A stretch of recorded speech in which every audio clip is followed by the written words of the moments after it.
We're now joined in studio by former MC for Adenta, Mr. Ebenezer Doku, on this declaration for Dr. Bawumia. I'm grateful to you for coming. Well, are you the leader for this group?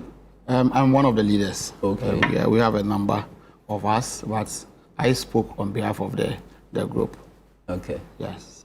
I mean, I imagine before this declaration for Bawumia, the lobbies had been working to get you and these MMDCs to support other candidates. Sure. And so what has been the reaction since this declaration for Bawumia today? Well, definitely some would be happy, others wouldn't be. And that has always been part of our democratic dispensation. I mean, you either go for candidate A or candidate B, and it's a numbers game. And so others will wish they had a group or this group supporting them the way we are doing for Dr. Bawumia. I mean, when you say you are supporting Dr. Bawumia, what does this support entail? Are you just supporting him by votes, or you're actively going to campaign for Dr. Bawumia? I mean, definitely we are MMDCs from the various constituencies we have across the country, and it is our obligation to go down there and talk for Dr. Bawumia. I mean, he can't be everywhere across the country. We have elected ourselves. We have been with the people on the ground, and they know us, we know them.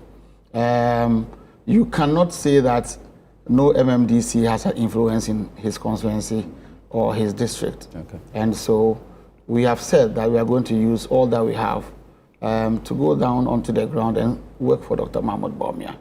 I mean, there is talk of setting up a setting desk for MMDCs. What does that entail? I mean, there should be a linkage between the campaign office and the constituencies. The campaign office and we, those who've elected ourselves to work for him. And that is what that desk is meant to do. Okay. I mean, with every campaign, after you've gone out, there is a need for feedback. How do you do that? You need a desk or someone to listen to you and to really listen to the candidate or the team to work on. So you're going to be actively involved with this campaign. For sure. So who is going to be funding your activities, yourselves or Dr. We have Bawumia? said in our statement that we are going to campaign and we are going to mobile resources on the ground. I mean, no candidate ever has campaigned with his own resources. You will have to go down to the people, talk to those who believe in your candidate, and they will all help mobilize resources to prosecute the agenda. When you say people who believe in your candidates, we have party businesses, members. There are party members in all the 276 constituencies who believe in Dr. Bawumia's agenda. There are businessmen who believe in Dr. Bawumia's agenda, and that is exactly what we are going to do. Okay. Are there any assurances that this endorsement is not just superficial? I mean, you saw colleagues behind me when I was speaking. The difference is that we have met all other aspirants. We've met the Honorable Kenneth Japong. We had a fruitful discussion. We listened to him. We also met Dr. Brian Champong. I've said it somewhere. A fantastic young man, young because he's the youngest among all the aspirants who are vying to be presidential candidates of our party. He spoke well. I listened to him. I mean, I was marveled by the quality the man has. So why are you not supporting him? Amongst all of them, I mean, they can all be candidates of our party, but there's always one who stands out, and that is Dr. Mahmoud Bawumia. What makes him stand out? What makes him so special? He has gone around the country more than 3 times, better than all other candidates. Okay. At the last election, he was able to garner about 42% of the votes cast. So in that case, the question is, someone has some amount of votes in his basket already. Why do you go and pick another person who is yet to begin?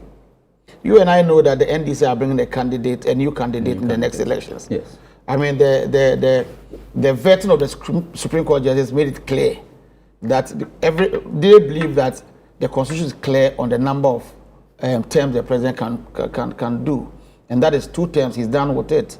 There's no way John Mahama can be president again in the next elections. So there's definitely going to be a new candidate.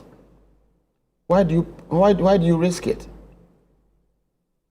Apart from that, Dr. Bawumia himself made a statement. It was clear that every president has given power to a candidate who has contested him before. Okay? Rawlings handed over to Kufuor. Kufuor contested Rawlings. Kufuor handed over to Atta Mills. Atta Mills contested him twice. Atta Mills, John Mahama handed over to Akufo-Addo. They contested in elections. Akufo-Addo handed over back to President John Mahama. Now, amongst all our candidates, which of them has contested Mahama before? Really? Sure. So, I mean, that is the case. And we believe that Dr. Mahmoud Bawumia will be our next president. But the argument also is that his performance in the last election was abysmal, and that he's not a winnable candidate. He's qualified, but he's not a winnable candidate. What is your counter-argument to that? Before 2016, it was all over this country. Akufo-Addo can never be president in this country. People said that, or you've forgotten. When John Mahama lost the 2016 elections by over a million votes, what didn't we say? John Mahama is finished. He can never be president. We all said it. Today he's the president of the Republic. So people can say whatever they want. They can say whatever they want. It's the gap, you know, it's Bawumia's performance in the last election. I mean, the gap John Mahama got in the 2016 election was the biggest ever. The 2024 election tells us that John Mahama made only 100,000 votes extra. Difference from the 2020 elections. Check the results. What John Mahama got in 2024, he had only 100,000 votes more than he got in 2020. But your argument has always been that your argument has been that our party members didn't vote. Okay. So it was not the case that Dr. Bawumia himself, didn't garner the votes. Mind you, every candidate runs on the ticket of a party. So the party that projects a candidate, there has never been a case that the candidate goes into election on his own or her own in a political dispensation. So if Bawumia didn't do well, it was a party. We all heard people say our party, at a point, people were arrogant. And in politics, 70% of whatever happens is perception. Once they perceive that our party was arrogant, our candidate, there was no way we were going to do that well. And so it is a reflection of what happened in the country.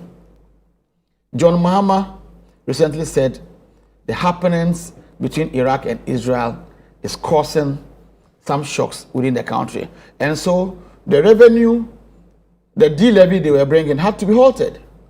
What didn't they say earlier? Ghanaians believed them that Russia, Ukraine wasn't the cause of our problems. Today, John Mahama is saying that Iran-Israel's war has an implication on the economy of Ghana. So you think Ghanaians with time will know that they were scammed in 2024 and will do better in 2028. So you believe Dr. Bawumia is the MPP's best bet for 2020? But can't people say you've been unfair to him? After just meeting him like last week, you had conversations with him, and then suddenly you have come out to declare for another candidate. We only express our view, Chief.